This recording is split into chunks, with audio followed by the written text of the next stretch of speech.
Shalom, shalom, shalom, shalom, mes bien-aimés. Soyez bénis dans le nom puissant de notre Seigneur et Sauveur Jésus-Christ de Nazareth. Amen.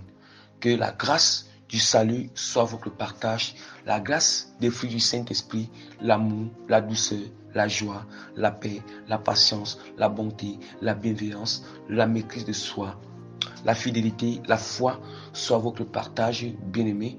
Que la grâce de l'obéissance à la parole du Seigneur soit votre partage. La grâce de l'humilité à l'égard du Seigneur, à l'égard de nos propositions, soit manifestée sur vous tous, sans toutefois oublier la grâce de la sanctification totale, complète, dépouillement intérieur, dépouillement intérieur, le cœur, l'âme, l'esprit et le dépouillement du corps, bien-aimé, sans laquelle personne ne verra l'Éternel, sans laquelle personne ne va entrer au ciel, bien-aimé. Soit vraiment votre partage, soit manifesté sur vous tous qui allez écouter cette prédication, ainsi que même le reste qui sont répandus dans le monde entier, qui ne vont pas aussi écouter cette prédication, ainsi que sur moi-même, bien-aimé, au nom puissant de notre Seigneur et Sauveur Jésus-Christ de Nazareth. Amen. Bien-aimé, vraiment bien-aimé. En toute chose, nous devons toujours recommander notre moment de prédication entre les mains du Seigneur et puis présenter la gloire, la grandeur et l'honneur de Jésus-Christ en toutes choses. C'est bien qu'en toutes choses. Donc, parce que c'est lui qui est au-dessus de toutes choses, c'est lui qui siège au-dessus de toutes choses. Donc, il doit toujours être élevé, il doit toujours être glorifié en toutes choses. Bien aimé, on doit toujours s'abaisser afin que lui, il soit élevé. On doit toujours s'éteindre afin que lui, il prenne tout en contrôle, bien aimé. Vous voyez un peu? Éternel des armées tout-puissant, Dieu d'Abraham, Dieu d'Isaac, Dieu de Jacob. Seigneur, en ce moment, je te bénis encore, je te loue encore, je t'exalte davantage, Père. Je te magnifie, Seigneur, de tout mon cœur, de toute mon âme, de tout mon esprit, de toute ma pensée et de toutes mes forces, Seigneur. Père, je te rends infiniment grâce et je te dis merci. Parce que tu m'as encore accordé la grâce de venir prêcher à ton peuple, Père. De venir libérer ce message de prédication à ton peuple, Seigneur, Père. Merci infiniment, Seigneur, parce que tu m'assistes toujours, Père. Merci, Père, parce que tu continues à sauver les âmes partout dans le monde entier. Tu continues à toucher les cœurs.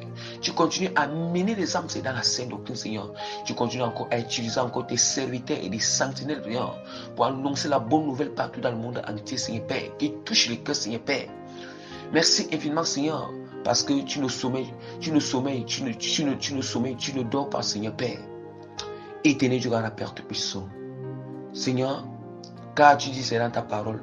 Ce n'est ni par notre force, ni par la puissance, ni par la force, mais c'est par ton esprit, Seigneur Père. Je reconnais, Seigneur, au fond de mon cœur, Seigneur Père.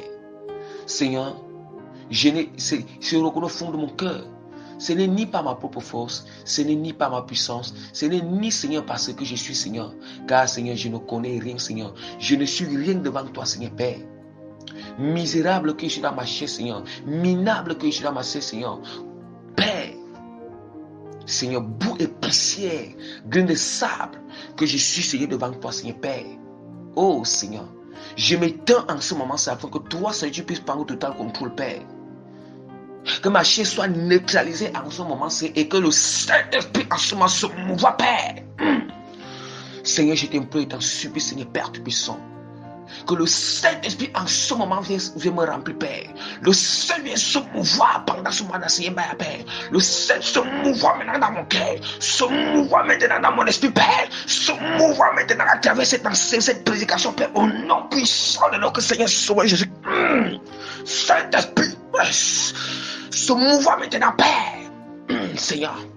J'invoque ce que le Saint manifeste la puissance de la prédication, Père. La puissance de conversion, Père. La puissance de libération à travers cette prédication, Père. La puissance, Père, de déchirement du vol, Père, qui ouvre les yeux, Père. Saint-Esprit de l'Éternel, je t'en supplie en ce moment, Père. Que le Seigneur me conduise dans toute la vérité en ce moment, Seigneur. Le Seigneur m'amène dans les profondeurs de la révélation de ta parole. En ce moment, Seigneur Père, au nom puissant de notre Seigneur Sauveur Jésus-Christ, Père. Seigneur, je t'implore. Seigneur, je te recommande les cœurs. Les cœurs, Seigneur, les âmes de tous les bien-aimés qui vont écouter, Seigneur, cette prédication avec un cœur ouvert, avec un esprit disposé, Père, avec un cœur disposé, Père. Je t'en supplie, éternel Seigneur, que cette sémence tombe maintenant dans le cœur, Père. Cette sémence soit enracinée dans le cœur, Père. Cette sémence pousse dans le cœur, Père. Cette sémence pousse dans le cœur, Père. Que le Saint-Esprit plante maintenant cette semence dans le corps non puissant de Jésus-Christ, Père. Que toute parole qui sort de la bouche acclame la prédication, Père. Le Saint-Esprit va planter cette parole dans le cœur, Père. Le Saint-Esprit va s'aimer cette parole dans le cœur, Père. Qu'il plante maintenant, Père. Qu'il plante maintenant, Père. Qu'il plante cette parole dans le cœur. Et que ça pousse au nom puissant de Jésus-Christ. Yes. Saint-Esprit de l'Éternel. Que ça pousse, Père, dans le cœur. Ça pousse, Père, dans le cœur. Ça pousse, Père, dans le cœur. Au nom puissant de notre Seigneur Sauveur, Jésus-Christ de Nazareth. Amen. Oh Saint-Esprit. Seigneur, je t'implore de venir prendre total contrôle, de venir régner en ce moment sur des prédications, de venir agir, Seigneur Père, de venir conduire, de venir guider, Seigneur Père. Yes. De venir conduire, guider, Seigneur Père. Mais que ce soit toi-même qui sois en œuvre pendant cette prédication, Seigneur. Au nom puissant de Jésus, Père. Que cette prédication, la vie soit dans cette prédication, Père. Que toute personne qui a été morte spirituellement, Père. Toute personne qui est morte spirituellement, Père. Que cette prédication, Père, redonne vie sur cette personne, Père. Une vie spirituelle. Au nom puissant de Jésus de Nazareth. Amen. Que toute la gloire, l'adoration, l'honneur, l'élévation, l'exaltation, l'acclamation, la puissance, l'autorité, la grandeur, la force, la richesse, la royauté, l'intelligence, la sagesse, la domination, la souveraineté, l'action de grâce, la gratitude, la reconnaissance, les remerciements, la connaissance, la révélation reviennent à notre Seigneur et Sauveur Jésus-Christ de Nazareth pour les siècles des siècles pour toujours. Sans est son nom. Sans est son nom. Sans est son nom pour les siècles des siècles pour toujours. Au nom puissant de notre Seigneur et Sauveur Jésus-Christ de Nazareth. Amen.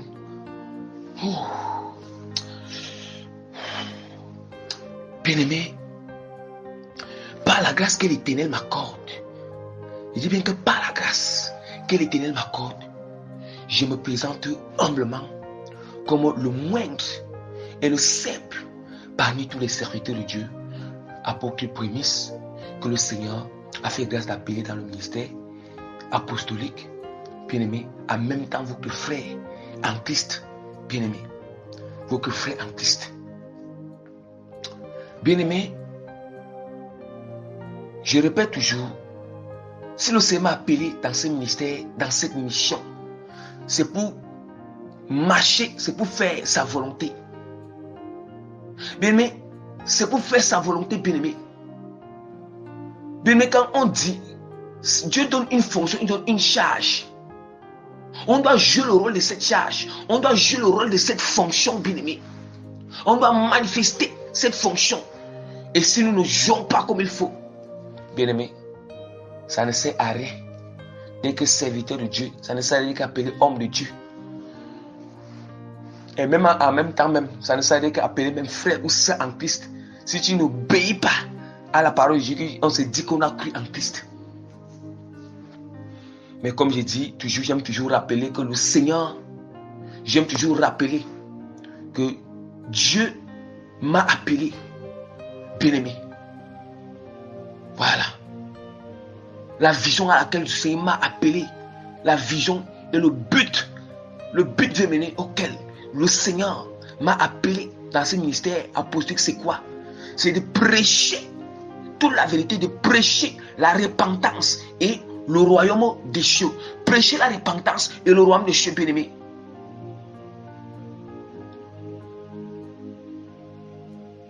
Prêcher la repentance, le royaume des cieux. Quand on parle royaume des cieux, on parle repentance, royaume des cieux. On a encore nous parler quoi? De dénoncer les œuvres des ténèbres. Que les gens doivent savoir pour se repentir. On nous parle quoi? De prêcher la saine doctrine totale.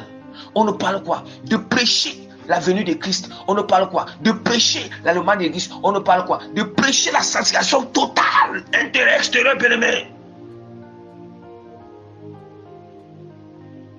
Yes. On nous parle de prêcher l'amour surnaturel, s'aimer les uns les autres. Yes. De prêcher, bien-aimé, le pardon. Yes. Bien-aimé, ce sont voilà le centre. Toutes ces choses, c'est le centre, bien-aimé. Le centre de l'évangile. C'est ça qui amène au ciel.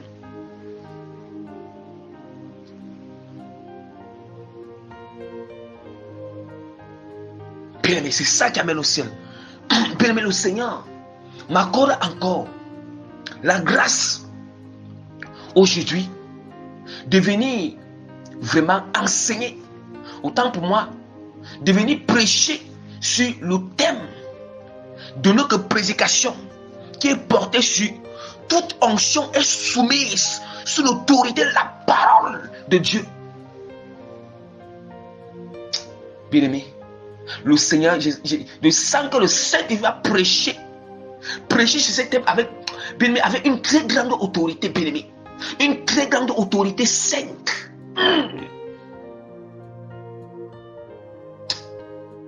Je répète encore, le Saint-Esprit m'a fait grâce de venir prêcher sur le thème de notre prédication qui est portée sur toute onction est soumise sous l'autorité de la parole de Dieu. Oui, je répète la troisième et la dernière fois.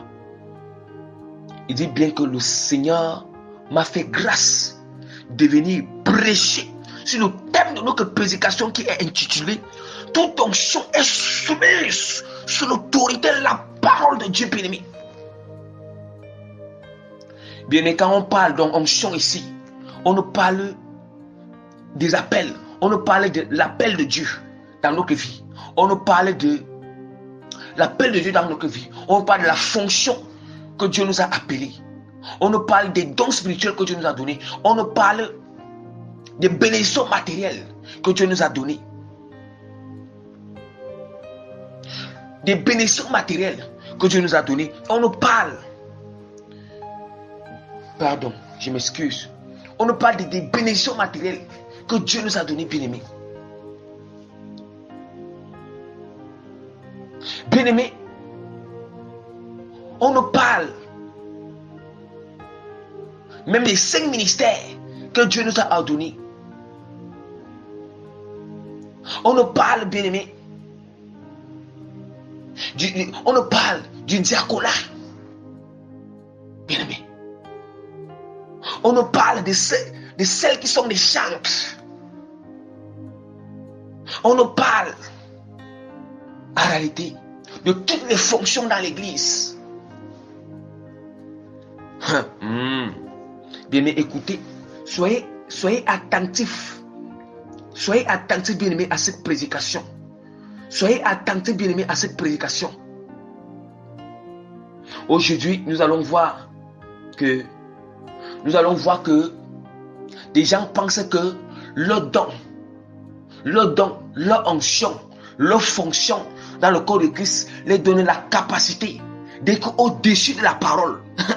C'est comme si ça les donne cette capacité au-dessus de la parole. Bien-aimé, je ne sais pas. Je ne sais pas, bien-aimé. Parce que la manière que le Saint-Esprit, bien-aimé, l'atmosphère où se trouve le Saint-Esprit en ce moment, je ne sais pas comment je peux dire ça. Comment je peux dire ça? Les gens se croient au-dessus de la parole de Dieu. Oui. Ceux qui se disent apôtres, ceux qui se disent pasteurs, ceux qui se disent pasteurs, ceux qui se disent prophètes, ceux qui se disent évangélistes, ceux qui se disent docteurs, ils se croient au-dessus de la parole. Oui. Ils se croient au-dessus de la parole. Oui, ceux qui se disent qu'ils ont les dons. Ils ont les dons parce qu'ils ont les dons. Ils ont les dons de vision. Les dons de vision, ils se croient au-dessus de la parole. Le don de révélation. Le don de vision. Bien-aimé, se croient au-dessus de la parole. Bien-aimé, on te déshonore. Bien-aimé, que personne ne doit se séduire. Personne. ceux qui pensent qu'ils ont des appels spéciaux et qu'ils doivent être au-dessus de la parole, que la parole de Dieu que nous prêchons là, ce n'est pas le pas. Donc Dieu, bien-aimé, je ne sais pas, repentance. La repentance est nécessaire. La repentance est nécessaire. La repentance est nécessaire, bien-aimé. On se croit où là? On se croit où? On se croit où? Mais nous sommes qui? C'est qui? Nous ne sommes que la créature du Seigneur. La créature de Dieu. Mais nous sommes qui? De ne pas se soumettre sur l'autorité de la parole. Nous sommes qui? De ne pas se soumettre sur l'autorité de la parole de Dieu, bien-aimé. Hein? Nous sommes qui, bien-aimé? Nous sommes qui? Est-ce qu'on veut apporter le propre et l'ignominie à Christ? C'est à cause de nous, à cause des chrétiens, à cause de ceux qui se disent chrétiens, à cause de ceux qui se disent serviteurs de Dieu, à cause des églises assemblées qui se disent assemblées, mais des synagogues de Satan, qu'on est en train de diffamer le nom de Christ bien-aimé. On est en train de diffamer le nom de Jésus-Christ.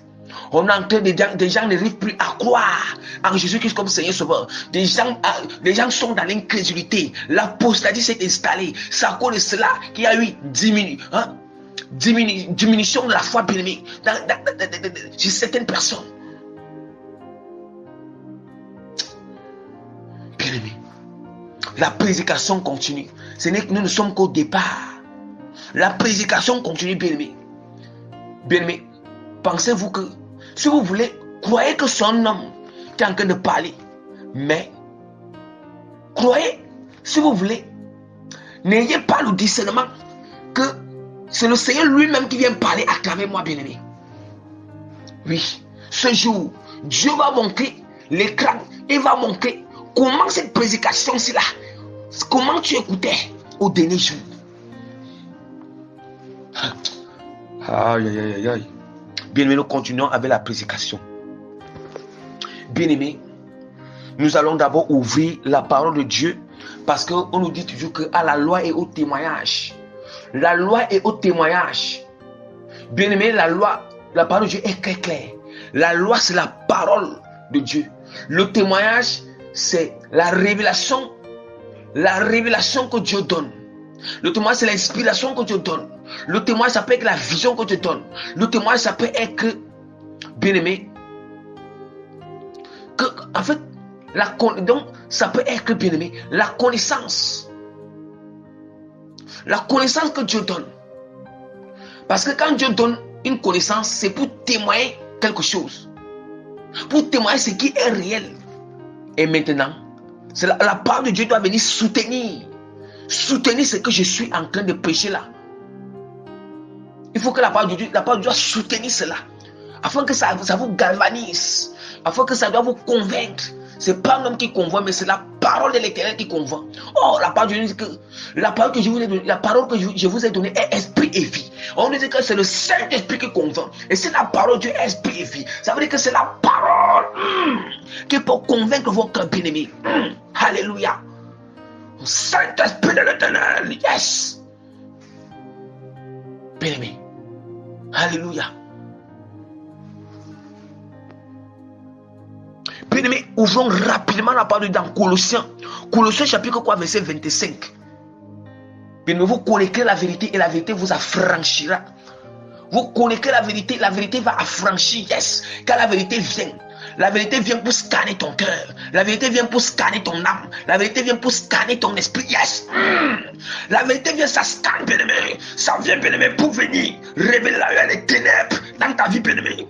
Yes, la vérité c'est la lumière. Et quand cette lumière vient, bien-aimé, quand tu entends cette lumière vient, directement ça éclaire. Là où il y a encore les ténèbres dans ton cœur, là où il y a encore les ténèbres dans ta vie, là où il y a encore les ténèbres en toi, bien-aimé. Sache que, bien-aimé, quand tu écoutes la parole de l'Éternel, et que, bien-aimé, tu as écouté, et que tu as lié dans ça, ou bien, bien-aimé, tu n'es pas encore aligné, que tu as écouté cette parole, la parole de Dieu, bien-aimé, et que cette parole vient checker quand ça vient, ça check, bien-aimé, ça vérifie, ça prouve que tu n'es pas aligné. Sache que, bien-aimé, sache que tu n'es pas lié avec ta sœur, que tu dois faire te repentir et de t'aligner, bien-aimé. Tu dois savoir cela. Au lieu de te rébeller, bien-aimé, au lieu de te rébeller, mais tu dois te repentir. Au lieu de concrétiser, oh, tu sais, de garder la chose de la parole, mais tu concrétises, bien-aimé. Allez, bien-aimé, alléluia. Attention, la repentance est nécessaire dans ces temps de la fin. Ouvrons la parole du Seigneur.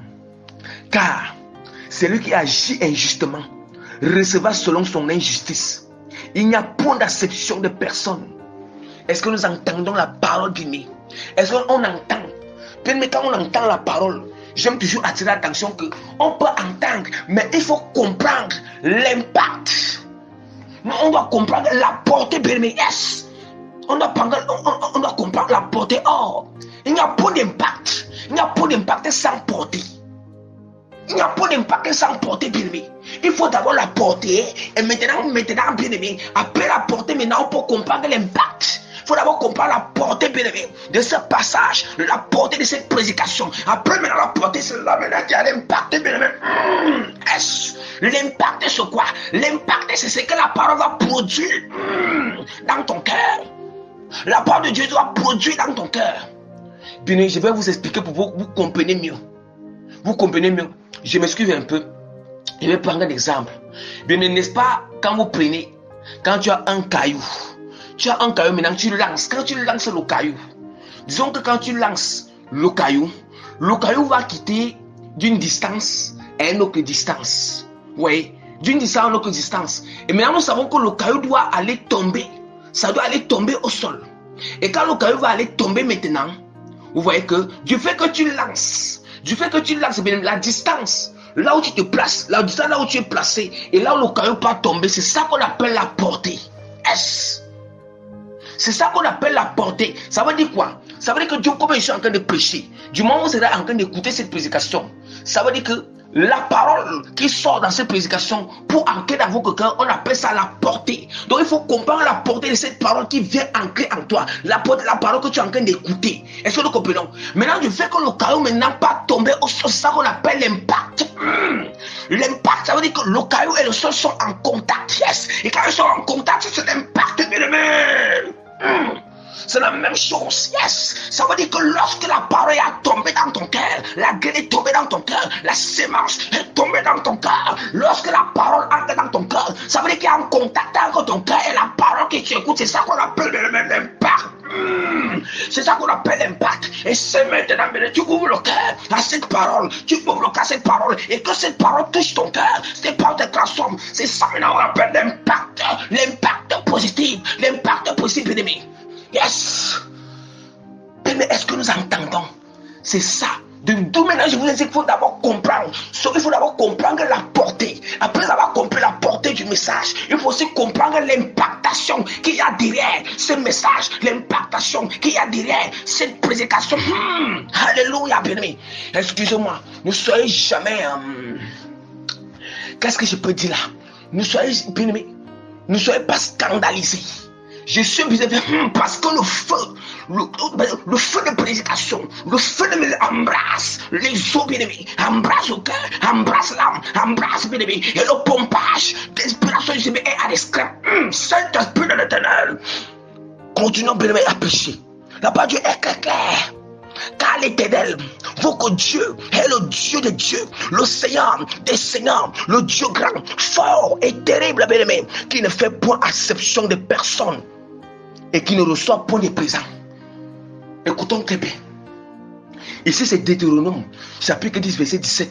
Et la parole de Dieu nous dit encore la même chose dans Colossiens, chapitre 3, verset 25. Je relis encore les deux passages afin d'expliquer déjà. Colossiens chapitre 3, verset 25 dit quoi? Car celui qui agit injustement recevra selon son injustice. Écoutons très bien, il n'y a point d'acception de personne. Bien, et tu vas dire que tu as l'onction prophétique, l'onction apostolique, l'onction pastorale, l'onction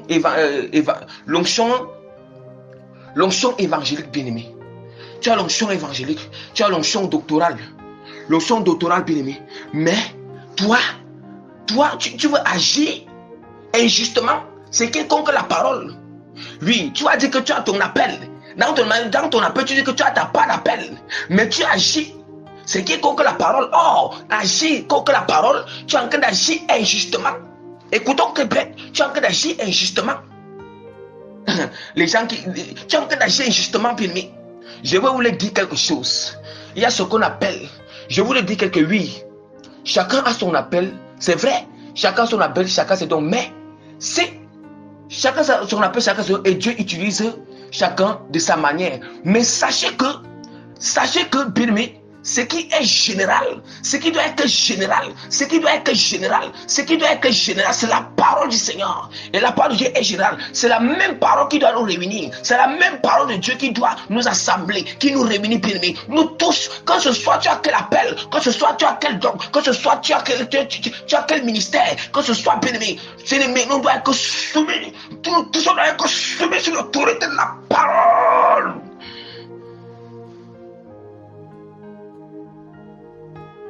On doit être soumis sur l'autorité de la parole. Oh, soumis sur l'autorité de la parole. On doit obéir à la parole de l'Éternel. Il n'y a pas d'acception, bébé.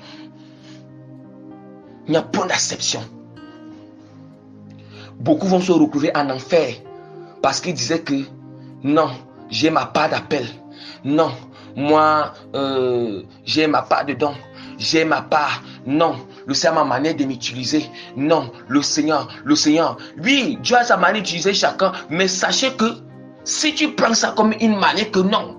Et donc, d'autres passages, ça regarde d'autres chrétiens. D'autres passages, ça veut dire que pour moi, ce ne sont que d'autres passages qui me regardent. Les autres passages là, ça ne regarde que d'autres chrétiens. Les autres instructions, les autres passages bibliques là, les autres ordonnances, les autres prescriptions là. Donc ça regarde d'autres chrétiens et que moi ça ne me regarde pas. Donc ça regarde Satan et que ça ne regarde pas les autres. Bien-aimés, attention. Faites très très attention. Beaucoup vont se retrouver en enfer à cause de cela, bien-aimés. Beaucoup vont se retrouver en enfer à cause de cela, bien-aimés.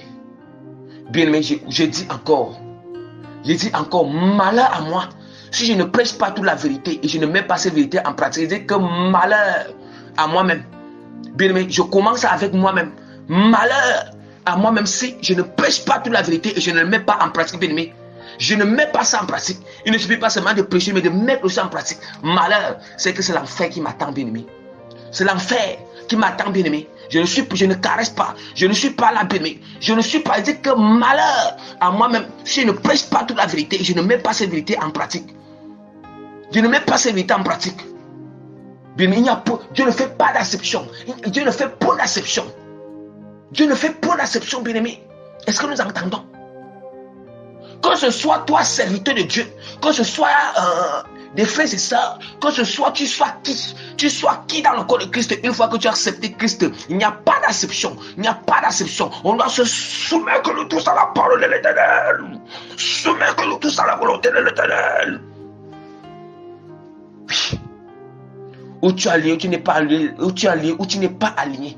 La part de Dieu est claire. La part de Dieu est indubitable, irrévocable, immuable. Yes. Indubitable, indiscutable, bien-aimé. Où tu es aligné, où tu n'es pas aligné. Et faites attention.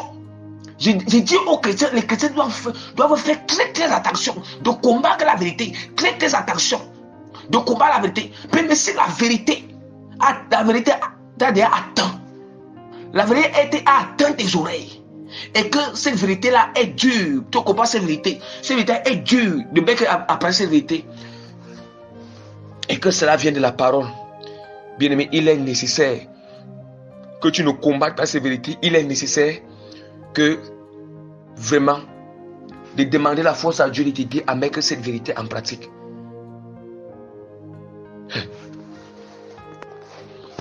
Oh, la parole de Dieu est très claire. Bien, mais nous allons voir. Regardons comment ceux qui avaient les onctions, regardez ceux qui avaient les onctions, comment ils ont agi contre la parole. Regardez ceux qui ont agi contre la parole et ce qui les ont arrivés. Hein? Ces choses-là ne sont pas venues aujourd'hui. C'est venu depuis longtemps. C'est venu depuis longtemps, bien-aimé. Les choses-là ne sont pas venues aujourd'hui. Hein?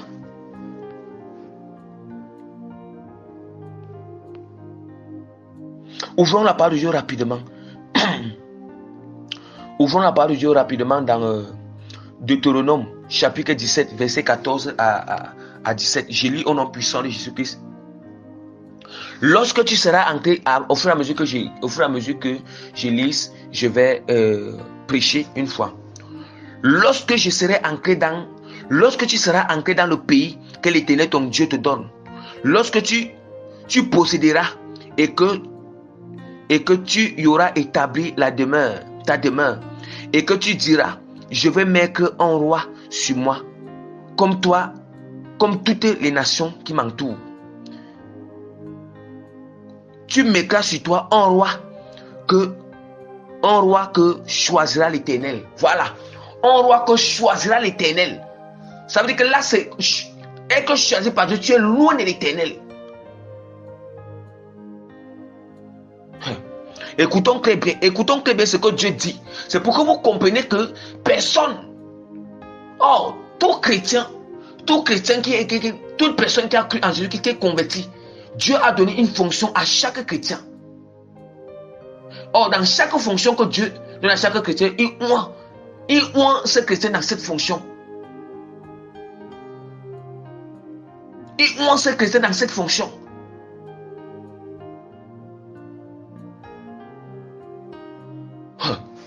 Or, avec un chrétien, recevoir le Saint-Esprit, ça veut dire que tu es moi. Écoutons très bien. Tu mettras sur toi un roi que je choisirai, que l'Éternel choisira, ton Dieu.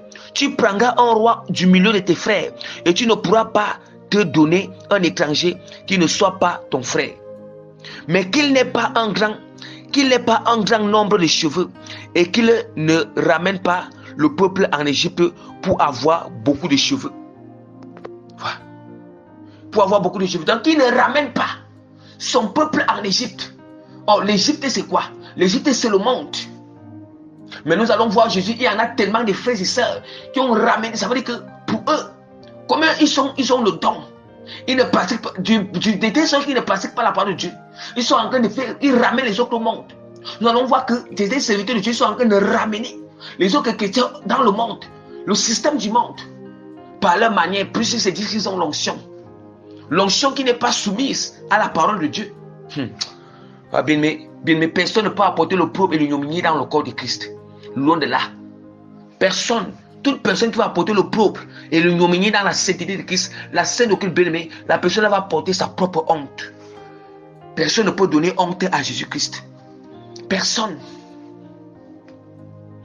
Bien-aimé. Personne ne peut donner la honte à Jésus-Christ. Continuons à lire. Continuons à lire la parole de Dieu. Qu'il n'ait pas un grand nombre de femmes. Écoutons très bien. Qu'il n'ait pas un grand nombre de femmes, afin que son cœur ne se détourne point et qu'il ne fasse pas de grands amasses d'argent et d'or. Est-ce que nous entendons? Or, quand on parle des oins ici, les oins ici c'est quoi? On parle de tous les chrétiens qui ont reçu le Saint-Esprit, qui sont convertis. Que ce soit des serviteurs de Dieu, que ce soit tous les autres chrétiens qui sont convertis, qui ont reçu le Saint-Esprit. Bien-aimé, qu'il n'ait point un grand nombre de femmes. Est-ce que nous entendons? Qu'il n'ait point un grand nombre de femmes, afin que son cœur ne s'en détourne point. Afin que son cœur ne s'en détourne point. Bien-aimé. Quand il s'assiera sur le trône de son royaume, il écrira pour lui dans un livre une copie de cette loi. Écoutez que quand il s'assiera sur le trône de son royaume, il écrira pour lui dans un livre une copie de cette loi qu'il prendra auprès des sacrificateurs, les Lévites. Il devra la voir avec lui et lire tous les jours de sa vie afin qu'il apprenne à craindre l'Éternel, son Dieu, à observer et à mettre en pratique toutes les paroles de cette loi et toutes ces ordonnances, afin que son cœur ne se lève point au-dessus de ses frères et qu'il ni à droite ni à gauche, et qu'il ne se détourne de ses commandements ni à droite ni à gauche, afin qu'il prolonge ses jours dans son royaume et lui et ses enfants au milieu d'Israël. Est-ce que nous entendons, bien-aimés? Les oins de l'Éternel Je commence avec les serviteurs de Dieu. Est-ce que nous entendons? Bien-aimés, examinez bien. Examinez, bien-aimés. Il faut examiner les églises où vous partez. Il faut examiner les assemblées où vous partez. Il faut examiner les serviteurs de Dieu que vous écoutez là, bien-aimés. Regardez comment ils sont en train de faire les choses. Examinez bien, vous-même vous voyez. Dieu est très clair. Et je répète encore, je tiens encore l'attention à tous les hommes de Dieu. Tous les hommes de Dieu. Toi qui dis que tu as l'onction là. Est-ce que vraiment ton onction est soumise sous la parole? Est-ce que vraiment tu observes les commandements du Seigneur? Est-ce que tu observes les prescriptions du Seigneur? Est-ce que tu observes les préceptes de Jésus-Christ bien-aimé? Est-ce que tu obéis vraiment à l'Éternel? Mais aujourd'hui encore, tu ressens encore l'onction en toi. Tu ressens encore l'onction en toi, mais tu es rebelle à la parole.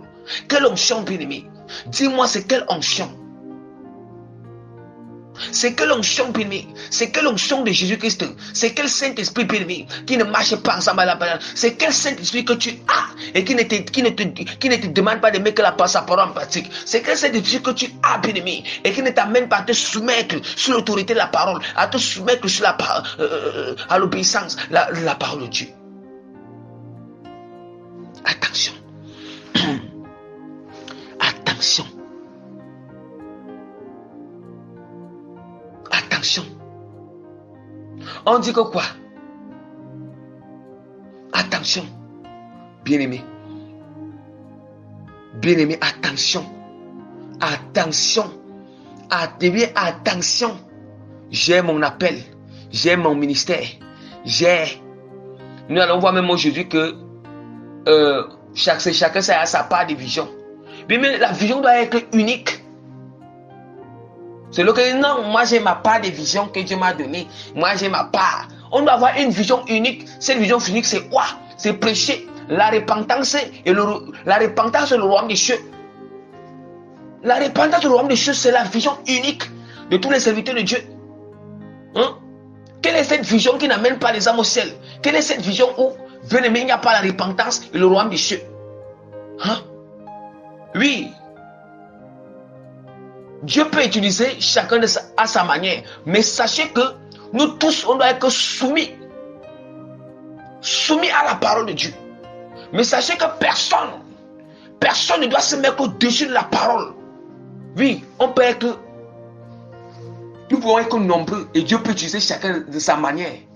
Mais quand Dieu nous utilise chacun à sa manière, si t'as pas que Dieu t'utilise là, et que il y a certaines batailles bibliques, ce ne sont pas ton partage. C'est une loi du Seigneur. C'est une doctrine, c'est une loi de Dieu, les précisions de Dieu. Toi, tu veux que là-bas, ce n'est pas pour toi, c'est pour les autres. Bien-aimé, là, attention, le diable est en train de te tromper. Aujourd'hui, le Seigneur vient déchirer le voile de tes yeux. Peut-être Dieu a vu que vraiment, si tu mourais avec ces genres de choses, tu pouvais aller en enfer. Dieu vient alors déchirer le voile de tes yeux aujourd'hui avec cette prédication. Le Seigneur, Dieu te fait prendre conscience. Bien, mais qu'on ne vous séduise pas. Comme on entend souvent aujourd'hui, les gens qui disent que, mais, donc ça veut dire que tous les autres chrétiens, ça veut dire que ceux qui ne sont pas depuis là, les autres chrétiens là, donc ça veut dire qu'ils ne vont pas aller en ciel. Bien-aimé, il faut enlever ces raisonnements en vous. Est-ce que Dieu a appelé, Dieu n'appelle pas la quantité, mais Dieu appelle la qualité. Dieu appelle la qualité. Lui-même, il est très clair. Les gens m'appelleront Seigneur, Seigneur. Qui vous dit que c'est tout le monde qui est chrétien qui va entrer au ciel? Hein? Qui vous dit ça? Bien-aimé, il faut... Bien-aimé, le diable vous trompe dans les raisonnements. Le diable fait que vous puissiez voir les choses de cette manière. Il vient te dire, donc, quand tu écoutes un message à la vérité, il va te dire, donc ils veulent alors dire, ils veulent dire que les autres chrétiens ne vont pas entrer au ciel, comme ils ne sont pas des prières. Ils vont dire comme ça. Et comment ils ne sont pas dans la sanctification, la sainte doctrine totale. Bien-aimé, je répète encore, la grâce de Dieu, c'est l'ordre. Quand Dieu, si vraiment quelqu'un est prédestiné à entrer au ciel, Dieu va se rassurer par sa grâce. Si vraiment, comme le Seigneur avait dit, personne, Jésus, ça veut dire que personne ne les ravira de maman. Tout ça à qui le Père m'a donné, personne ne les ravira de maman. Ça veut dire que si tu fais partie de ceux à qui vraiment personne ne doit ravir dans la main de Jésus-Christ, même si tu n'es pas encore dépouillé, même si tu es encore dans le monde, même si tu es encore païen, même si tu es encore athée, ça veut dire que Jésus qui va te sortir là-bas. Et quand il va te sortir, lui-même va te convaincre, il va t'amener, amener la scène de doctrine totale. Est-ce que nous entendons? Mais si tu ne fais pas partie de cela, tu vas demeurer dans ces choses. Et quand tu vas mourir, quand tu vas mourir, bien-aimé, c'est là où tu vas constater que c'est là où ça sera trop tard.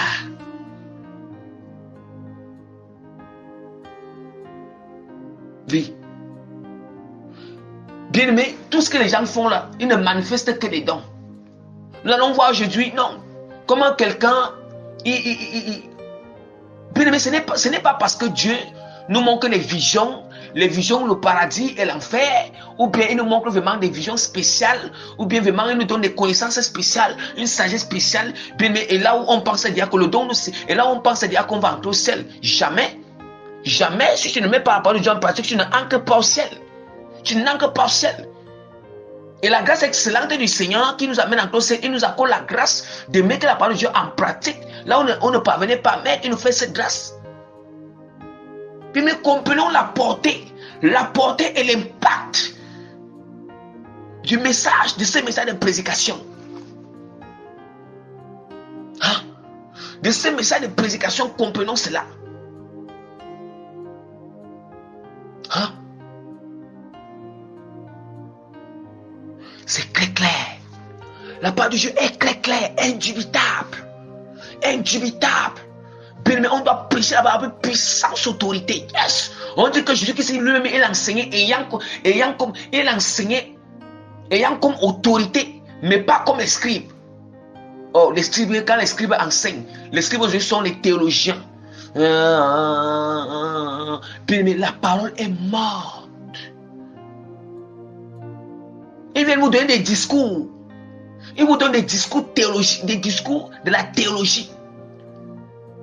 Les faux enseignements où on va vous caresser. Non, vous savez que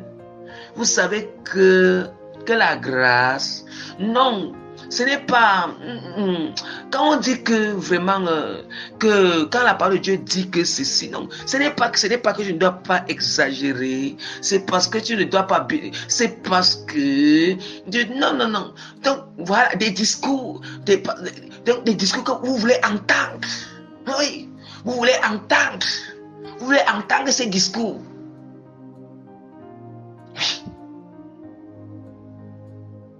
Les discours que vous voulez entendre, les oreilles, on dit que sachez que dans les temps de la fin, les hommes abandonneront la foi pour s'attacher aux doctrines des démons, aux esprits séducteurs.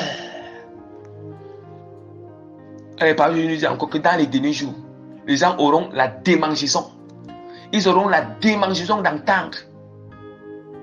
La démangeaison, ils vont détourner l'oreille de la vérité. Les gens auront la démangeaison d'entendre les choses qui les plaisent, les choses qu'ils désirent. Et ils détourneront leur oreille de la vérité. Ils vont détourner leur oreille de la vérité, bien-aimé. Oui, ils vont détourner l'oreille de la vérité pour bien-aimé, pour se pencher, pour se tourner vers les fables. Les fables, bien-aimés. Les fables, c'est quoi? Les fables, ce sont des imaginations. Les fables sont des choses qui ne sont pas. Les fables, ce sont toutes doctrines, toutes les fausses doctrines. Les fables sont toutes les doctrines qui n'amènent pas au ciel. C'est ça les fables. Est-ce que vous n'entendez pas que c'est ça les fables? Vous avez écouté, vous voulez écouter là où ça vous plaît, vous voulez écouter là où on vous caresse, vous voulez écouter. Mais là où la prédication est vivifiante, la prédication a la vie, bien-aimée, vous fuyez. Parce que quoi? Il y a les ténèbres en vous. Parce que Jésus-Christ avait raison. Lorsqu'il a dit, quand Jésus-Christ il disait que vraiment, il est en train de dire que vraiment, il refuse de venir dans la lumière parce qu'il ne veut pas que les œuvres bien-aimées, les œuvres soient vraiment exposées dans la lumière. Il ne veut pas qu'il soit guéri par cette lumière. Certaines personnes refusent la sainte doctrine parce qu'ils ont peur que le Seigneur soit découvert, parce qu'ils voient qu'ils pratiquent encore ces choses. Est-ce que nous comprenons? Est-ce que nous comprenons? Faites très très attention. Bien, mais si quelque part, je vous dis, si quelque part vous allez quelque part, après quelqu'un dit que non. Quelqu'un va vous dire quelque part, il va vous dire quelque part que non. Non, quelqu'un va vous dire quelque part que le dépouillement là, le dépouillement du corps, que ce n'est pas, non, Dieu n'est pas, ce n'est pas obligatoire. C'est pas obligatoire que non. Si Dieu a dit que, si Dieu a convaincu que c'est dépouillé, là-bas, c'est leur appel là-bas. C'est leur appel. C'est leur relation avec le Seigneur. Mais si les autres, si Dieu, bien aimé, là-bas, on n'a pas besoin. C'est dans la parole. Hein? C'est dans la parole.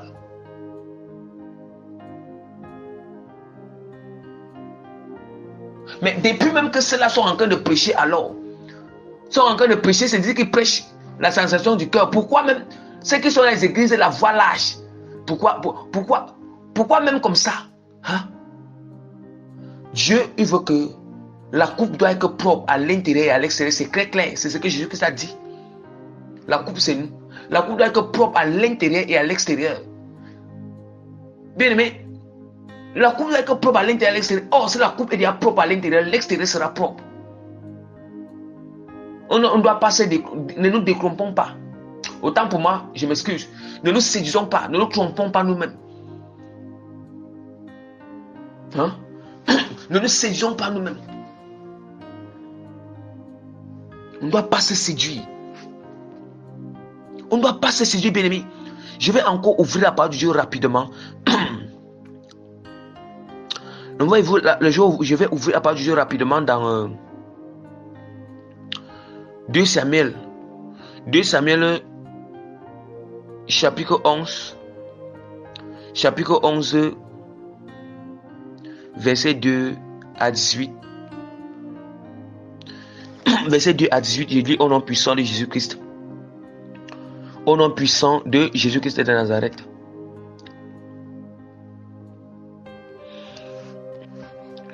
Bien, mais nous lisons la parole de Dieu dans 2 Samuel chapitre 2 Samuel chapitre 11 verset 2 à 18. Je lis au nom puissant de Jésus-Christ de Nazareth. Amen. Ok. Un soir, David se leva de sa couche et comme il se promenait sur le toit de la maison royale, il aperçut de là une femme qui se baignait et qui était très belle de figure. David fit demander qui était. Premièrement déjà, David, du fait d'abord qu'il a aperçu une femme qui était nue, il ne s'est pas repenti. Vous voyez comment le péché entre. Vous voyez, parce que si David, si du moment où il a vu une femme, le Seigneur dit que maudit soit celui qui voit la nudité de la femme. La nudité de son prochain, même ce n'est pas que la nudité de sa femme, la nudité de son prochain. Maudit soit celui qui voit la nudité de son prochain bien-aimé. Mais si David connaissait ses lois, il connaissait assez lois, puisqu'il avait la copie de la loi bien-aimée. Non seulement David, lorsqu'il a vu Bathsheba étant nue, David ne s'est même pas repenti. Vous voyez comment le péché a entré en lui. Et quand le péché a gangréné son cœur, le péché a gangréné son âme. Or, gangréner le cœur, c'est quoi? A gangréné le cœur. Yes. Ça veut dire que le cœur est rempli de désirs, le cœur est rempli des pensées d'impudicité étaient en lui. Qu'il faut sauf qu'il couche avec cette femme. Oui, les pensées d'impudicité étaient dans le cœur de David. Les désirs d'impudicité étaient en lui. Les sentiments d'impudicité étaient en lui, bien-aimé. Pour coucher avec Bathsheba, bien-aimé. Oh, ce qu'il devait faire, il devait se repentir. Et voilà pourquoi ça a commencé un peu. Mais David a laissé que le péché puisse gangréner son cœur. Je vous ai enseigné ce qu'on appelle que le péché entre la porte du cœur. Oh, ce que David devait faire, quand il avait vu, il devait se repentir. Et maintenant, c'est le sentiment-là, étant que le dominer, il devait amener sa captive, le péché, la parole, bien-aimé. C'est la même chose, nous, les serviteurs de Dieu, aujourd'hui, bien-aimé. C'est aujourd'hui, bien-aimé. Oui, ça arrive, bien-aimé. Que, bien-aimé, aujourd'hui, ça arrive que, il y a un sentiment qui est dans nos cœurs, à travers une femme que tu as vue, bizarrement, comme ça. Un sentiment que, bien-aimé, mais c'est la captive à l'opération de Christ. Ou bien, c'est une sirène par la parole, bien-aimé. Il vient te séduire, les serviteurs de Dieu. Je déclare maintenant que, quand lorsque tu as d'abord ces désirs, tu sens les sentiments bizarres, amène sa captive à l'obéissance de Christ. Ne laisse pas que cela domine ton cœur. Toute pensée qui va venir, tout sentiment qui va venir, toute passion qui va venir, prendre place dans ton cœur ou dans ton esprit, mais l'amène captive à l'obéissance de Christ. Ne laisse même pas que cela parle, ne laisse pas que cela s'adduit un jour dans ton cœur. Sinon, tu vas te recouvrir, bien-aimé. Tu vas te recouvrir avec séduire par ces sirènes. Tu vas te recouvrir avec dominer par ces sirènes. Tu vas te recouvrir à prendre les présents de cette sirène, bien-aimé. Mais si tu mets cela captive, tout commence par les pensées, tout commence par les désirs, tout commence par les passions, tout commence par l'affection, bien-aimé. Amène cela captive à l'obéissance de Christ, bien-aimé. La parole de Dieu dit encore dans 1 Corinthiens, chapitre 10, verset 4, verset 5. La parole de Dieu dit encore dans 1 Corinthiens, chapitre 10, verset 4, jusqu'au verset 5, bien-aimé. Nous renversons tout raisonnement et toute hauteur qui se lève contre la connaissance de Christ, bien-aimé. Et nous amenons toute pensée captive à l'obéissance de la parole, à l'obéissance de Jésus-Christ. Alléluia. Mais si un sentiment monte dans ton cœur, si une pensée monte derrière, une pensée est en train de gangréner ton cerveau, ta tête, et que ça gangrène ton cœur, si une pensée un deuxième petit sang que ça monte derrière, pas seulement les hommes, mais vous aussi les femmes, si tu vois que ça monte, renverse cela, renverse, mets cela captive à l'obéissance de Jésus-Christ. Alléluia. Là, bien-aimé. Répands-toi, tu te répands là, et tu t'amènes captive, yes. Tu repousses la baisse, yes. Saint-Esprit de l'Éternel. Continuons la parole.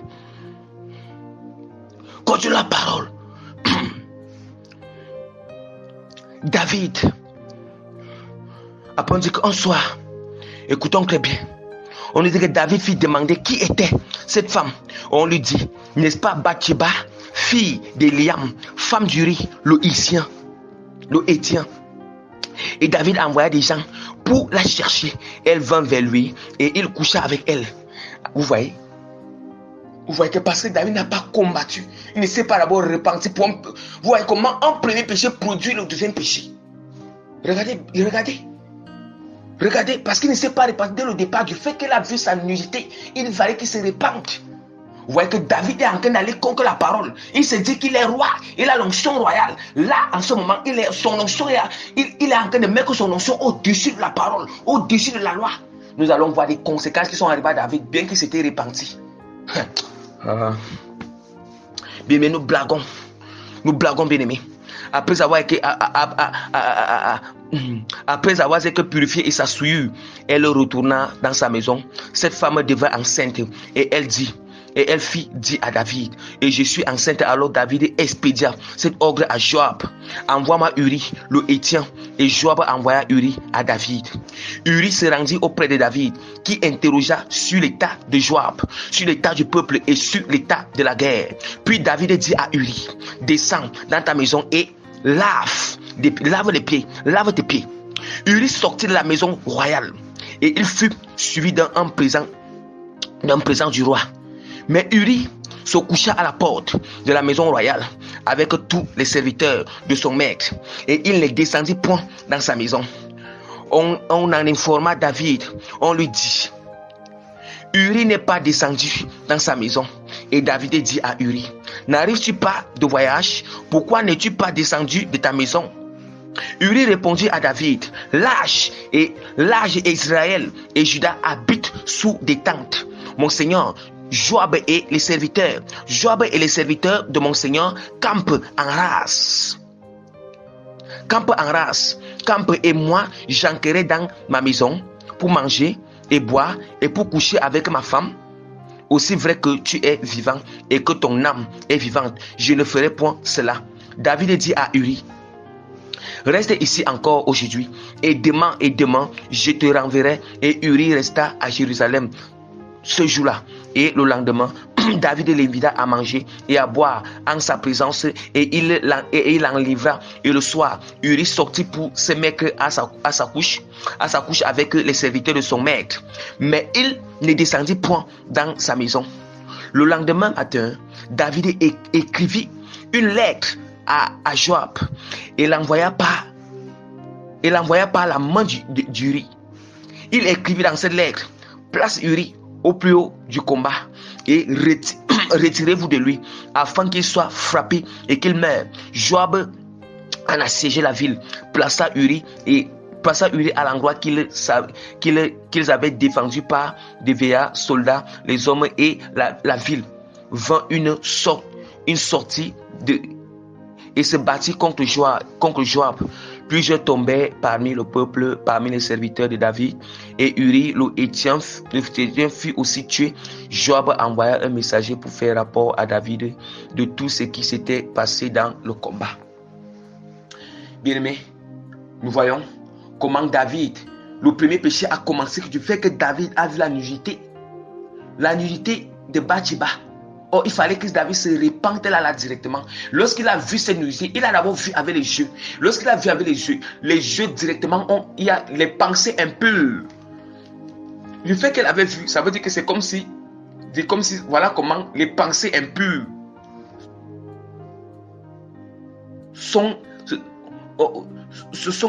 des pensées impures sont ancrées dans sa tête. Et là, maintenant, ces pensées-là se sont connectées avec le cœur. Et David a commencé aussi à avoir des pensées impures dans son cœur. Après avoir eu les pensées, il a eu les désirs, les sentiments, tout ça, de coucher avec cette femme. Au lieu qu'il se répande. Et vous voyez, après avoir qu'il a couché, après avoir que non seulement il a d'abord vu la nudité, il ne se répand pas, ça allait plus loin, il a couché avec la femme. Et il s'est quitté même qu'il a couché avec la femme. Non seulement il a couché avec la femme, il a fait l'adultère. Et deuxièmement encore, plus loin encore, il a encore commandité encore le meurtre de Uri le Héthien. Vous voyez un peu? Regardez comment le péché produit le péché. Voilà pourquoi, à la fin de toutes choses, on nous dit que Dieu avait puni David. Malgré que David s'était repenti. Il s'était repenti, bien-aimé. Il s'était repenti, mais David avait eu les séquelles. C'est pour vous dire, lorsque vous vous rébellez contre Dieu là, le Seigneur va vous pardonner, mais sachez que bien, vous allez d'abord avoir les séquelles de ces péchés. Vous allez d'abord boire les conséquences de ces péchés, bien. Et voilà pourquoi. Et quand vous devez boire d'abord la coupe des conséquences de ces péchés. Bien que Dieu va juste un temps, il va d'abord laisser que vous buvez la conséquence de ces péchés pour que vous n'allez plus jamais faire ce genre de choses. Et là, il va vous délivrer après. Bien, mais quand vous étiez dans le péché, vous étiez dans Dieu que non pas le Seigneur. Mais quand les gens viennent dans le Seigneur maintenant, ils veulent forcer Dieu que non. Il faudra que lui là, Dieu doit nous délivrer, Dieu doit nous faire comme ça. Dieu doit peut-être me donner le mariage. Dieu m'a doit me donner le mariage. Le Seigneur doit me donner tel. Dieu va me donner telle chose. Jamais, on ne force pas le Seigneur. Quand tu étais dans le péché, bien aimé, quand vous étiez dans le péché, vous étiez dans les choses qui n'ont pas le Seigneur, n'est-ce pas, vous avez passé du temps là-bas. Mais quand vous venez dans le Seigneur, pourquoi vous ne pouvez pas passer, bien aimé? Hein? Le Seigneur est très clair. Le Seigneur est très clair. Et voici comment Dieu avait donné la sentence à David. Premièrement, l'enfant de Bathsheba était mort. Et deuxièmement, c'est vrai que David s'était repenti et Dieu l'a pardonné. Il l'a pardonné. L'enfant de Bathsheba est mort. Hein? Deuxièmement, voyez ce qui s'était passé. Dieu a envoyé le malheur dans la maison de David. Regardez comment Amnon, le fils de David, avait commis l'infamie. L'infamie avec sa demi-sœur. Oh, l'infamie, c'est quoi? Il avait couché avec sa demi-sœur. Ça, c'est l'infamie. Ça, c'est l'inceste. Hein? L'inceste, ça, c'est une honte. Ouais, à cause que David avait tué Uri, il avait fait l'adultère aussi avec Bathsheba. Et que David, à cause de cela, malgré que Uri était amoureux, Dieu a pardonné David et David est resté avec Bathsheba aussi. Mais il a fallu que Dieu a proclamé la sentence sur David, les conséquences d'abord, pour que ce qu'il avait fait. Vous voyez? Amnon, regardez très bien, l'enfant de Bathsheba était mort. Deuxièmement, Amnon avait commis l'infamie en couchant, l'inceste en couchant avec sa soeur, sa demi-sœur. Avec sa demi-sœur bien-aimée. Et il a ressenti, jusqu'il avait couché avec sa demi-sœur, il a ressenti l'aversion. L'aversion à l'égard. L'aversion à l'égard de sa demi-sœur. L'aversion qui veut dire du dégoût. Regardez dans la maison d'un roi. La maison d'un roi. Quel exemple. Un peu plus loin encore, on nous dit encore que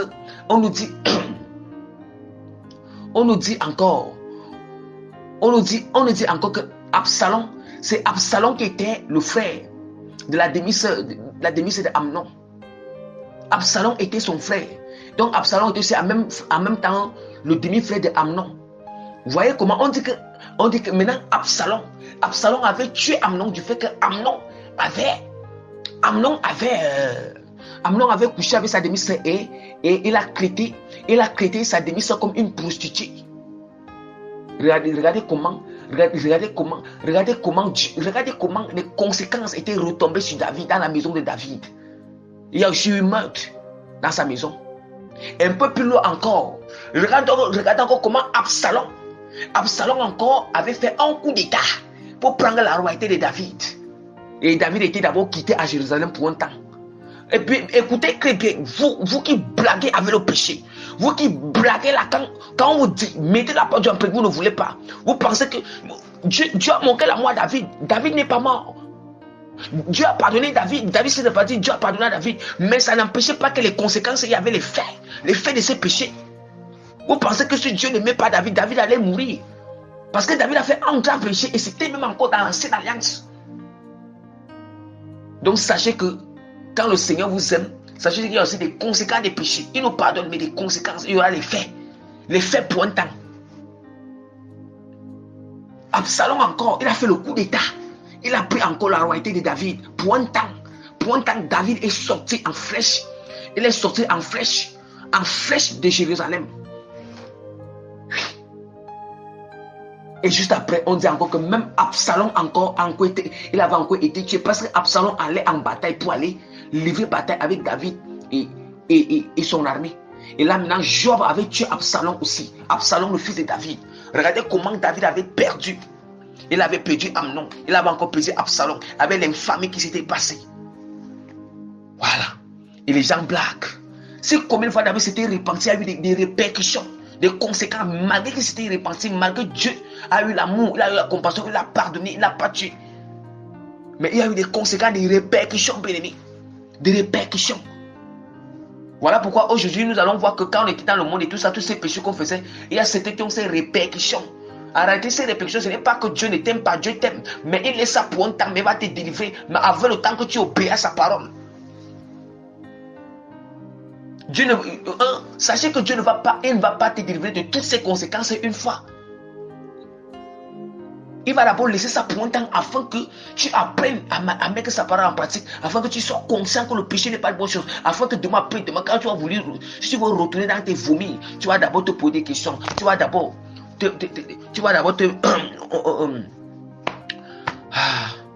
ça m'échappe un peu là. Tu vas d'abord te remettre en question. Hein? Tu vas te remettre en question. Vous-même voyez ces choses.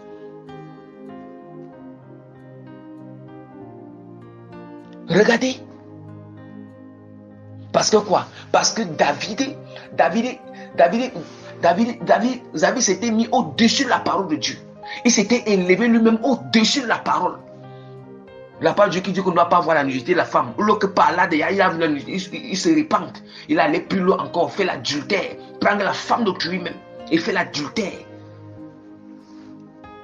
Et tuer même encore Uri encore. Hein?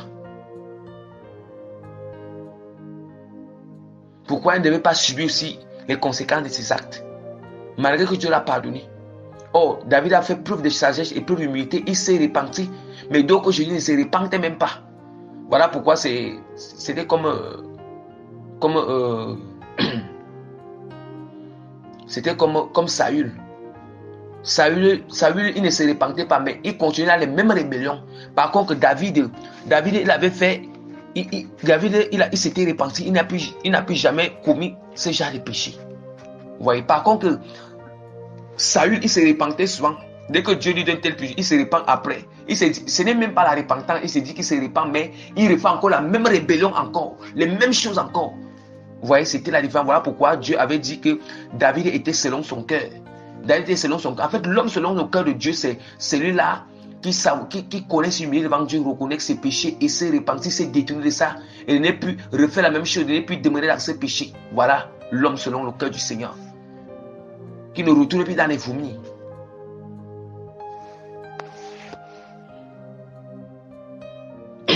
Bien, voici un autre exemple. Voici encore la parole de Dieu. Ouvrons la parole de Dieu dans 1 Samuel. 1 Samuel chapitre 2. 1 Samuel chapitre 2. Je vais lire le verset 2, je vais lire le verset 17, je vais lire le verset 22 ou verset 24 aussi. Donc il y a 1 Samuel chapitre 2, verset 12, 1 Samuel chapitre 2, verset 17 et 1 Samuel chapitre 2, verset 22 à 24. Les fils d'Élie. Élie c'était un sacrificateur, ce n'est pas Élie le prophète, je précise bien. Les fils d'Élie étaient des hommes pervers. Ils ne connaissaient pas l'Éternel. Ces gens se rendaient coupables devant l'Éternel d'un très grand péché parce qu'ils méprisaient les offrandes de l'Éternel. Et il était fort âgé et il apprit comment ses fils agissaient à l'égard de tout Israël. Il apprit aussi qu'il couchait avec les femmes qui s'assemblaient à l'entrée de la tente d'assignation. Il dit, pourquoi faites-vous de telles choses? Car j'apprends de tout le peuple vos mauvaises actions. Non, mes enfants, ce que j'entends dire n'est pas bon. Vous faites pécher le peuple de l'Éternel. Bien aimé, vous dit ça. Ici, il y avait un sacrificateur qu'on appelait Élie. Oui, qu'on appelait Élie. Maintenant, il avait aussi ses enfants. On dit qu'il était aveugle, il ne voyait plus bien. Maintenant, ses enfants lui ont remplacé dans sa fonction de sacerdoce. Ou un peu. L'ont remplacé dans sa fonction de sacerdoce. C'était déjà ces deux enfants qui étaient déjà en train, ils étaient en train de jouer qui étaient en train de jouer cette fonction de sacerdoce.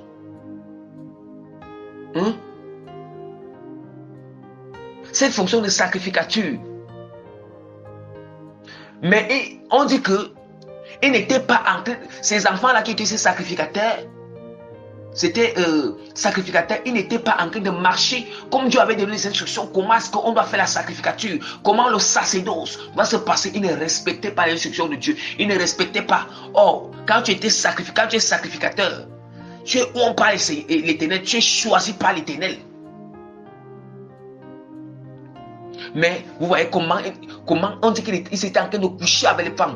C'est Jésus que nous allons voir aujourd'hui. Parce qu'ils sont l'onction. Vous savez, ils prennent un prétexte. Donc ils prennent un prétexte. Ça veut dire que comme ils ont l'onction de sacrificature, l'onction de sacrificateur, ils se prennent pour qui?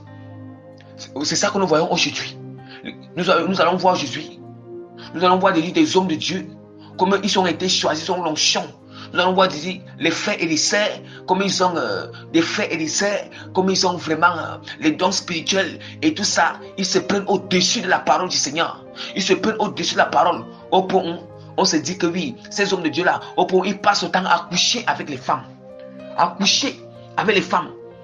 Bien aimé, on te déshonore. On te déshonore, bien aimé, pour toutes ces personnes. Passer le temps à coucher avec les femmes, bien aimées. Parce que quoi? Oh, moi j'oublie même celui qui m'a appelé dans cette fonction. Et cette fonction est telle que je dois être soumis sous l'autorité de sa parole. C'est pas lui. Celui qui m'a appelé, c'est pas lui qui a dit que ne commet pas l'adultère. C'est pas lui qui a dit que ne fait pas la fornication. Mais pourquoi est-ce que je couche avec ces femmes? Pourquoi toi, femme, tu couches avec les hommes? Tu te dis que tu es chrétienne. Tu te dis que on se dit que nous sommes, les gens se disent qu'ils sont chrétiens. Oui, après ils vont se lever dans cette impudicité, dans cette impureté, dans cette saleté. Ils continuent encore à jouer encore la fonction que Dieu l'a appelée. Ils continuent encore à jouer bien-aimé. Ils continuent encore à manifester les dons. Quel don? Quel don bien-aimé? Ça, ce n'est plus la don, mais ça devient la divination. Ça devient les esprits impurs qui t'animent bien-aimé. Merde.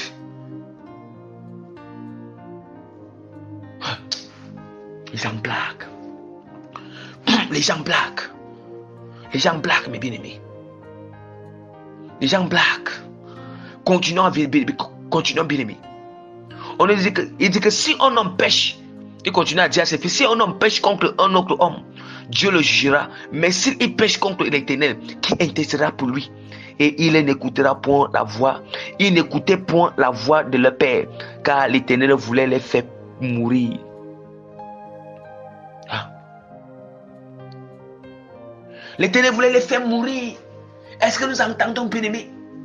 Oh, on dit que les fils d'Élie là, ces sacrificateurs-là, ils sont morts parce que Dieu avait utilisé un prophète Dieu avait envoyé un prophète pour prophétiser le malheur qui va arriver dans la maison d'Élie, le malheur qui va arriver à ses fils. Et ils sont morts à cause de quoi?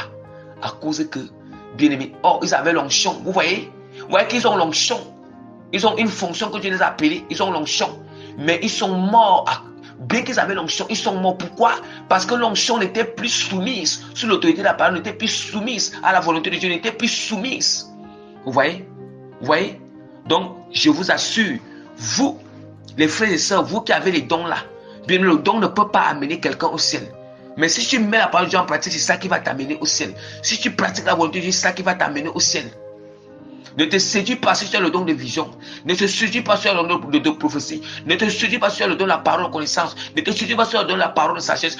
Ne te séduis pas sur le don de miracle. Ne te séduis pas toi-même si tu as le don de guérison. Ne te séduis pas toi-même si tu as le don bien-aimé. Le don de guérison, le don de tous ces dons là, bien-aimé. Tous ces dons que vous connaissez là, ne vous séduisez pas.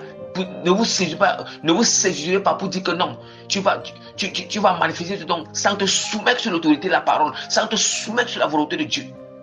Oh, te soumettre sur l'autorité de la parole, c'est des millénaires de sanctification.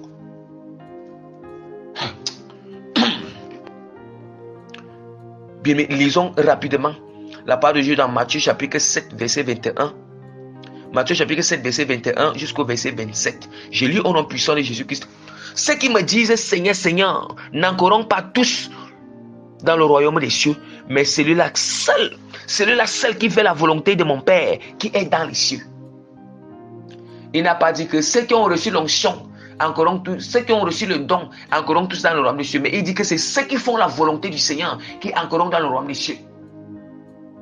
Or, la volonté de Dieu est de faire quoi? Elle est de se soumettre sur l'autorité de la parole, se soumettre à l'obéissance de Christ, de soumettre à la volonté de Dieu.